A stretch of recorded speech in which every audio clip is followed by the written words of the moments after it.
नमस्कार विद्यार्थी मित्रांनो. मागील व्हिडिओमध्ये आपण पेपर क्रमांक 6 भारताचा इतिहास इसवी सन 1526 ते 1707 यामधील दुसरे प्रकरण मोगल सत्तेची स्थापना याविषयी माहिती बघत होतो. त्यामध्ये आपण बाबरचे प्रारंभिक जीवन व त्याच्या भारतावरील स्वाऱ्या या संदर्भातील माहिती आपण बघितली. आज आपल्याला या व्हिडिओमध्ये बाबरच्या ची भारतावरील 5वी स्वारी व पहिले पानिपतचे युद्ध, त्यानंतर त्याने भारतात केलेली मोगल सत्तेची स्थापना व राज्य विस्तार या संदर्भातील माहिती इथं आपल्याला बघायची आहे. बाबरने 1519 ते 1524 या काळामध्ये भारतावर 4 स्वाऱ्या केल्या होत्या.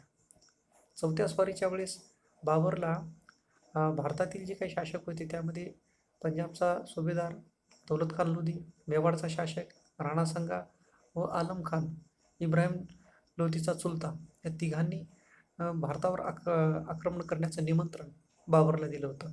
त्यानुसार बाबरने जे 4थी स्वारी केली त्यानुसार त्याने भारतातील पंजाबमधील महत्त्वाचा जो प्रदेश होता लाहोर आणि दिपालपूर हा प्रदेश त्यांनी जिंकून घेतला होता. दौलत खान लोधीची अपेक्षा होती की जिंकलेला प्रदेश बाबर हा त्याच्या ताब्यात देईल, परंतु बाबरने जिंकलेला प्रदेश दौलत खान लोधीच्या ताब्यात न देता तिथे आपले सैन्य व अधिकारी नियुक्त केले. त्यामुळं निराश होऊन दौलत खान लोधीने बाबरची साथ सोडली. बाबर ज्यावेळेस काबूलला परत गेला त्यानंतर दौलत खान लोधीने पुन्हा जो प्रदेश बाबरने जिंकला होता तो प्रदेश पुन्हा त्याने आपल्या ताब्यात घेतला. ह्या 4 स्वारीच्या काळामध्ये बाबरला ही एक गोष्ट लक्षात आली होती की भारतामध्ये मोठ्या प्रमाणात राजकीय अस्थिरता आहे, अफगाणांमध्ये फूट आहे आणि त्यामुळं त्याने भारतावर पुन्हा आक्रमण करण्याचा निर्णय घेतला. त्यानुसार त्याने पूर्ण तयारीनिशी डिसेंबर 1525मध्ये भारतावर आक्रमण करण्यासाठी तो भारताकडे निघाला. त्याच वेळेस त्याला बदकशाहवरून हुमायून व त्याचं सैन्य यावेळेस त्याला येऊन मिळालं. त्याचप्रमाणे लाहोर येथे त्याने ठेवलेलं जे सैन्य आहे हे सैन्यसुद्धा यावेळेस बाबरला सामील झालं. तर अशा पद्धतीनं बाबरकडे त्यावेळेस प्रचंड सैन्य त्यावेळेस होतं. त्याचबरोबर त्याच्याकडे जे काही प्रचंड सैन्य होतं आणि मोठा तोफखाना होता, यामुळं आता संपूर्ण पंजाब जिंकण्याची त्याची यावेळेस महत्त्वाकांक्षा होती. तर सर्वप्रथम त्याने दौलत खानवर आक्रमण केलं आणि दौलत खान लोधीचा पराभव करून त्याला भेराच्या किल्ल्यात कैद करण्याचं त्याने निश्चित केलं आणि त्यानुसार दौलत खान लोधीला भेराच्या किल्ल्याकडे पाठवलं, परंतु मार्गातच दौलत खान लोधीचा मृत्यू झाला. संपूर्ण पंजाब बाबरने आपल्या ताब्यात घेतल्याच्या नंतर तो आता दिल्लीकडे निघाला आणि मार्गात असलेलं पानिपत या ठिकाणी त्याने आपला लष्करी तळ ठोकला. ज्यावेळेस इब्राहिम लोधीला बाबराच्या आक्रमणाची बातमी मिळाली, त्यानेही बाबराशी युद्ध करण्यासाठी मोठ्या प्रमाणात प्रचंड अशा पद्धतीचे सैन्याची जमावजमा केली आणि प्रचंड सैन्य घेऊन तोही बाबरावर आक्रमण करण्यासाठी निघाला आणि अशा पद्धतीनं तोही पानिपतच्या रणांगणावर येऊन पोहोचला आणि तिथेच बाबर आणि इब्राहिम लोधी या दोघांचं सैन्य एकमेकांच्या समोर उभं ठाकलं. त्यावेळेस बाबरकडे जवळपास 25,000 सैन्य होतं, तर इब्राहिम लोधीकडे 50,000चं सैन्य होतं. बाबरनं आपल्या सैन्याची व्यूहरचना अत्यंत उत्कृष्ट पद्धतीने केली होती. त्याने आपल्या सैन्याच्या अग्रपंक्तीत जवळपास 700 बैलगाड्या एका दोरखंडांनी पक्क्या बांधून एका सरळ रेषेमध्ये उभ्या केल्या होत्या. त्याचप्रमाणे आपल्या सैन्याच्या उजव्या बाजूला संरक्षित करण्यासाठी त्याने मोठमोठाले खंदक खोदले होते आणि त्याच्यावर मोठमोठाली झाडे कापून टाकलेली होती. त्याच्या सैन्याच्या डाव्या बाजूला पानिपत शहर होतं, त्यामुळे ती बाजू आपोआपच सुरक्षित होती. त्याचप्रमाणे त्याने आपल्या दोन्ही बाजूला फिरत्या घोडदळाच्या तुकड्यासुद्धा ठेवल्या होत्या. त्याचप्रमाणे राखीव सैन्यसुद्धा ठेवलं होतं. तर इब्राहिम लोधीने मात्र आपल्या सैन्याची व्यूहरचना पारंपरिक पद्धतीने केली होती. त्यामध्ये आघाडीचं सैन्य, केंद्रीय सैन्य, डावी बाजू आणि उजवी बाजू अशा पद्धतीची व्यवस्था केली होती आणि कोणत्याही प्रकारचं राखीव सैन्य इब्राहिम लोधीने ठेवलं नव्हतं. तर दोघांचं सैन्य जवळपास 8 दिवस एकमेकांच्या समोर उभं ठाकलं होतं.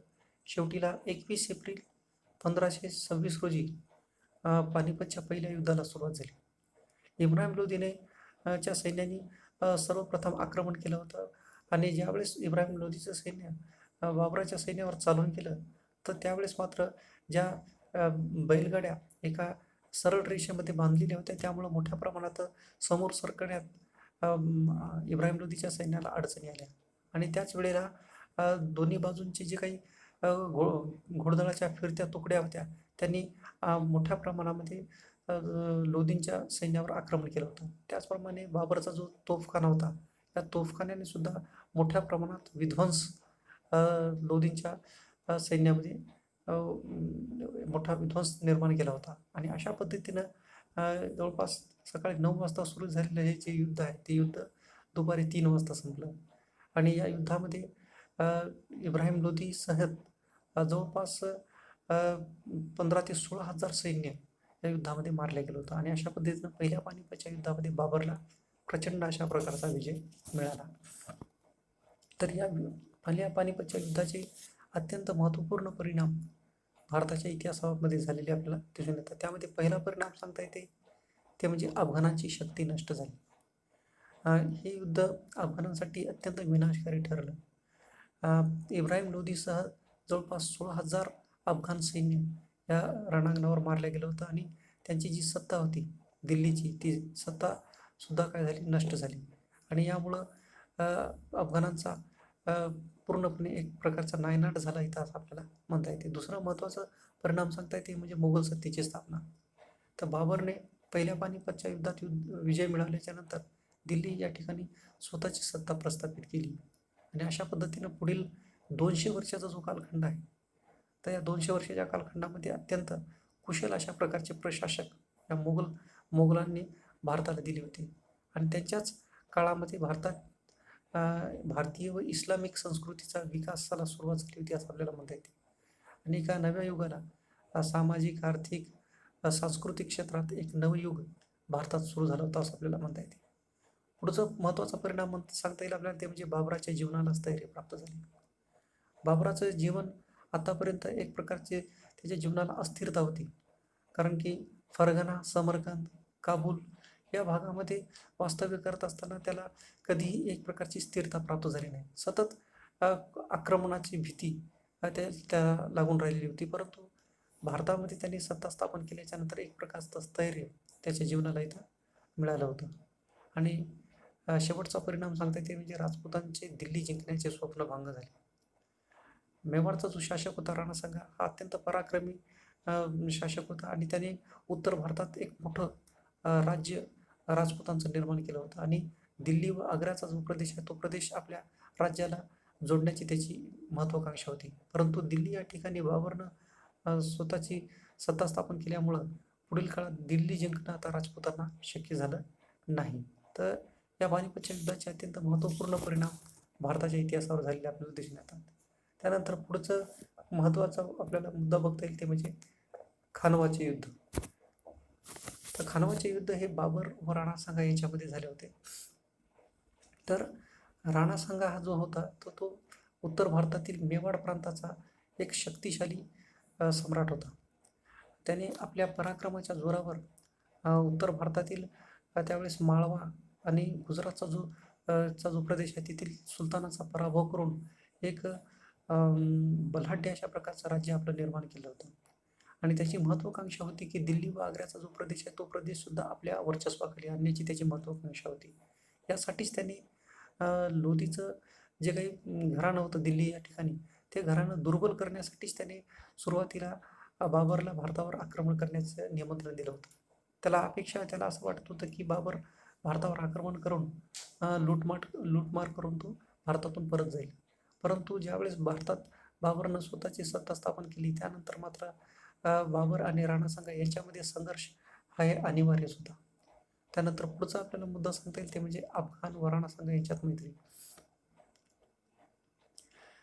पहिल्या पानिपतच्या युद्धामध्ये इब्राहिम लोदीचा मृत्यू झाल्याच्या नंतर त्याचा भाऊ महमूद खान लोदी याला अफगाणांनी आपला नेता नियुक्त केलं.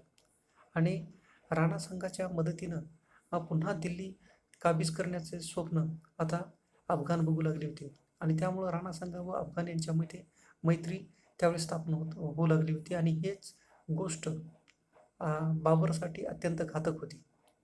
त्यानंतर पुढचं आपलं कारण सांगता येते म्हणजे धौलपूर, काल्पी व बयाना या प्रदेशावर बाबराचे वर्चस्व. बाबरनं जरी पानिपतच्या पहिल्या युद्धात अफगाणांचा पराभव केला असला तरीही त्याने अफगाणांप्रती उदार धोरण स्वीकारलं होतं आणि याचा परिणाम म्हणून अनेक अफगाण सरदारांनी बाबरचं वर्चस्व मान्य केलं होतं. त्यामध्ये धौलपूर, काल्पी व बयाना येथील जे काही किल्लेदार होते, अफगाण किल्लेदार, त्यांनी स्वतःहून बाबराचं वर्चस्व मान्य केलं होतं. तर हा जो प्रदेश आहे, हा प्रदेश राणा संघ स्वतःचा मानत होता आणि त्यामुळं बाबराशी त्याचा संघर्ष हा आता अनिवार्य होता आणि त्यामुळं सर्वप्रथम राणा संघाने बयानावर आक्रमण केलं होतं. कारण की बयाना हे राजस्थानचं द्वार होतं आणि त्या प्रदेशावर वर्चस्व ठेवणं राणा संघासाठी अत्यंत महत्त्वाचं होतं आणि त्यामुळं सर्वप्रथम त्याने बयानावर आक्रमण केलं आणि तेथील अफगाण किल्लेदाराचा त्याने पराभव केला आणि तेथीलच्या अफगाणांना त्याने हाकलून लावलं आणि त्यामुळं पराजित झालेले जे काही अफगाण आहेत ते अफगाण सरळ बाबराच्या छावणीमध्ये गेले आणि तिथं त्यांनी राजपुतांच्या शौर्याचं अशा पद्धतीनं काही वर्णन केलं की त्यामुळं मोगल सैन्यामध्ये राजपुतांप्रती एक प्रकारची भीती निर्माण झाली आणि त्याच वेळेला त्या बाबरच्या ज्या छावणीमध्ये काबूलचा जो ज्योतिषी होता त्याने ही भविष्यवाणी केली होती की राजपुतांशी होणाऱ्या युद्धात मोगलांचा पराभव होईल. यामुळं तर पुन्हा एकदा बाबरच्या सैन्यामध्ये एक प्रकारची निराशा पसरली. परंतु बाबर हा एक उत्तम अशा प्रकारचा वक्ता होता. त्याने अत्यंत ओजस्वी अशा प्रकारचं भाषण त्यावेळेस त्याने आपल्या सैन्यांसमोर दिलं होतं आणि त्यामध्ये त्याने स्वतः दारूचा त्याग करणार अशा प्रकारची सुद्धा घोषणा केली होती. त्याचबरोबर त्याने म्हटलं होतं की या युद्धामध्ये जर का सैन्य जर मारल्या गेलं तर त्याला जन्नत प्राप्त होईल, तो वीरगतीस प्राप्त होईल आणि जर का आपला विजय झाला तर तो तो म्हणजे अल्लाच्या उद्देशाचा विजय राहील. अशा प्रकारचं एक अत्यंत ओजस्वी भाषण केलं आणि पुन्हा एकदा एक प्रकारचा उत्साह आणि जोश त्याने आपल्या सैन्यांमध्ये निर्माण केला होता आणि या युद्धाला त्यांनी जिहाद पुकारलं होतं. जिहाद म्हणजे धर्मयुद्ध आणि हे युद्ध आपल्याला धर्मासाठी लढायचं आहे आणि जिंकायचं आहे. अशा प्रकारच्या भाषणाचा परिणाम मोगल सैन्यावर झाला होता आणि त्यामुळं आग्र्याच्या जवळ असलेल्या खानवा या ठिकाणी 16 मार्च 1527 रोजी बाबर व राणा संगा यांच्यामध्ये युद्धाला सुरुवात झाली होती. या युद्धामध्ये सुद्धा बाबरने पानिपतच्या रणांगणावर ज्या पद्धतीची सैन्याची व्यूहरचना केली होती, तुलगमा पद्धतीची, तशाच पद्धतीची व्यूहरचना ह्याही रणांगणावर त्यांनी केलेली होती. परंतु इथं राजपुतांनी जे आक्रमण केलं होतं त्या आक्रमणात च्या सुरुवातीला मात्र बाबराच्या सैन्यांची मोठ्या प्रमाणामध्ये धावपळ झालेली होती. सुरुवातीचं जे आक्रमण राजपुतांनी केलं होतं ते एवढं आक्रमक होतं की बाबराच्या सैन्याला मागे हटावं लागलं होतं आणि परंतु बाबराकडे असलेला जो तोफखाना आहे त्या तोफखान्यांनी पुन्हा एकदा बाबराला विजय मिळवून दिला. त्या तोफखान्यांसमोर राजपुतांचं शौर्य आणि पराक्रम टिकू शकला नाही आणि शेवटीला या युद्धामध्ये राजपुतांचा पराभव झाला. स्वतः राणा संगा गंभीररित्या या युद्धामध्ये जखमी झाला आणि बेशुद्ध अवस्थेतच त्याला त्या रणांगणातून हलवण्यात आलं होतं आणि अशा पद्धतीनं इथं राजपुताचा पराभव झाला आणि बाबराला इथे मोठा विजय मिळाला. तर या युद्धाचे सुद्धा अत्यंत महत्त्वपूर्ण परिणाम भारताच्या इतिहासावर झाले असं आपल्याला म्हणता येते किंवा असं आपल्याला म्हणता येते की खानवाचं जे युद्ध आहे ते युद्ध पहिल्या पानिपतच्या युद्धापेक्षा सुद्धा महत्त्वपूर्ण होतं. कारण की या युद्धामुळं राजपुतांची प्रचंड हानी झालेली होती. कारण की याच्यामध्ये अनेक राजपूत एकत्रितरित्या राणा संघाच्या नेतृत्वाखाली इथं लढले होते आणि याच्यामध्ये प्रचंड राजपूत सैन्य मारलं गेलं होतं. त्याचप्रमाणे राणा संघाच्या नेतृत्वाखाली जो काही राजपुतांचा जो संघ तयार झाला होता तो संघसुद्धा नष्ट झाला आणि त्यानंतर पुन्हा कधीही राजपुतांचा संघ संघटित होऊ शकला नाही. पुन्हा कधीही राजपुतांना आता पुढे कधीही स्वतःची सत्ता प्रस्थापित करण्यात यश मिळालं नाही असं आपल्याला म्हणता येते. त्यानंतर तिसरं महत्त्वाचा परिणाम सांगता येते ते म्हणजे मोगल साम्राज्य सुनिश्चित झाले. कारण की पहिल्या पानिपतच्या युद्धामध्ये जरी बाबरनं मोगल सत्तेची स्थापना केली असली तरीही त्याला एक प्रकारची निश्चितता प्राप्त झाली नव्हती. जोपर्यंत राजपुतांचा पराभव केला जात नाही तोपर्यंत मोगलांची सत्ता स्थिर होऊ शकत नव्हती आणि त्यामुळं राजपुतांचा पराभव झाल्यामुळं खऱ्या अर्थानं मोगल साम्राज्य हे भारतात आता सुनिश्चित झालं होतं असं म्हणता येते. त्यानंतर या युद्धाचा अजून एक महत्त्वाचा परिणाम म्हणजे बाबराचं लक्ष आता काबूलवरून भारतावर केंद्रित झालं होतं. कारण की आता राजपूत हे एक महत्त्वाची शक्ती होती भारतातील.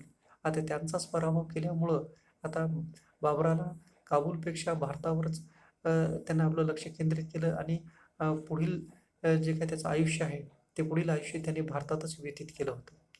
त्यानंतर अफगाणांना प्रचंड आघात झाला. या युद्धाचा महत्त्वाचा परिणाम अनेक अफगाणांनी त्यावेळेस राणा संघाशी मैत्रीचे संबंध प्रस्थापित केले होते आणि त्या राणा संघाच्या मदतीनं पुन्हा एकदा दिल्लीवर अफगाणांची सत्ता प्रस्थापित करण्याची त्यांची इच्छा होती. परंतु राजपुतांचा इथं पराभव झाल्यामुळं अफगाणांना सुद्धा प्रचंड याचा आघात झाला. तरीही अफगाण बिहार या ठिकाणी पुन्हा एकदा संघटित होऊ लागले होते आणि शेवटचा परिणाम सांगता येते म्हणजे बाबराचे पूर्ण लक्ष आता अफगाणांवर केंद्रित झालं होतं.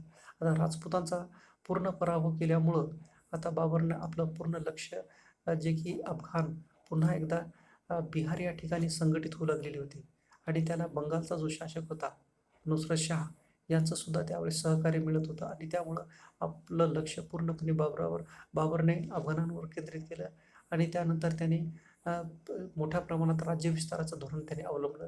त्याने नंतर पुढील काळामध्ये चंदेरीवर आक्रमण केलं आणि त्यानंतर त्याने घागरा या ठिकाणी अफगाणांचा प्रचंड पराभव केला आणि भारतात मोगल सत्ता पूर्णपणे दृढ केली असं आपल्याला म्हणता येते. तर आज आपण खानवाच्या युद्धाचे परिणाम इथेच आपण आता थांबणार आहोत.